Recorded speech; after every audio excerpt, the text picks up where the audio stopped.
In order to perform normalized Born optical projection tomography, the sample is first fixed and embedded in a cylinder of agar.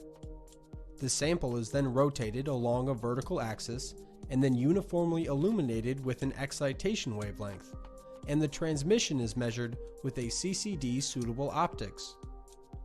The fluorescent signal at wavelength is measured in transillumination mode. The acquired fluorescent and absorption images are used to determine the normalized Born ratio and reconstruct the distribution of fluorophores within the sample.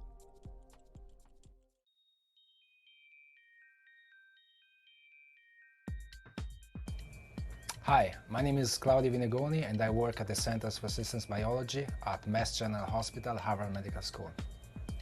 I'm Daniel Razansky from the Institute for Biological and Medical Imaging at the Technical University of Munich and Helmholtz Center Munich. I am Jose-Luiz Figueiredo. I am the Director of Experimental Surgery Core here at CMIR-CSB, Massachusetts General Hospital, Harvard Medical School. Today we will show you a procedure for real-time ex vivo whole organ imaging using the Born normalized approach for optical projection tomography. We use this procedure in our laboratory to study fluorescence molecular probe distribution in whole organs. So let's get started.